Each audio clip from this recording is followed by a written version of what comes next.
মুম্বাইয়ের আকাশে এখন একটাই প্রশ্ন, শাহরুখের মান্নাত কি সত্যিই সিংহাসন হারালো? কারণ শহরের নতুন রাজকীয় গুঞ্জন হলো রণবীর কাপুর ও আলিয়া ভাটের নতুন বাড়ি কৃষ্ণা রাজ এর মূল্য এখন প্রায় 250 কোটি টাকা।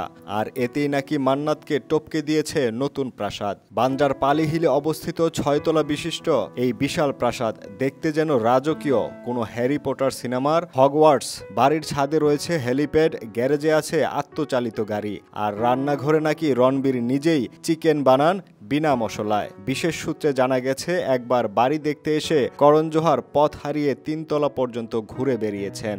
আর ছোট্ট রাহা একদিন নাকি পেছনে বাগানে গিয়ে পিকনিক শেষ করে এসেছেন, বাবা মা টেরও পাননি। আর মজার বিষয় হলো, শাহরুখ খানের বাড়ি মান্নাতে এখন নাকি আর আলো জ্বলে না। কারণ কিং খান নিজেই বলেছেন, মান্নাতের জানালা দিয়ে কৃষ্ণরাজ দেখলেই বুক কেঁপে ওঠে। এদিকে অমিতাভ বচ্চন নাকি শান্ত হয়ে বলেছেন, জলসা এখন শুধুই জল আর শ্বাস।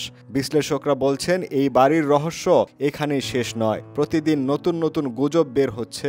ঘর থেকে অটোমেটেড গান শোনানো হয়, মেঝেতে পা দিলেই বাজে কাপুর ফ্যামিলির থিম সং, আর বাথটবে বসলেই স্বয়ং শাহরুখের কণ্ঠে বেজে ওঠে তুহে মেরে কিরণ। শেষ খবর পাওয়া পর্যন্ত রণবীর আলিয়া এখনো এই বাড়িতে ওঠেননি। কারণ শেষ মুহূর্তে আলিয়া নাকি বলেছেন, ঘরের সিঁড়ি একটু বেশি রাজকীয়, হাঁটলেই ফ্যাশন শো লাগে।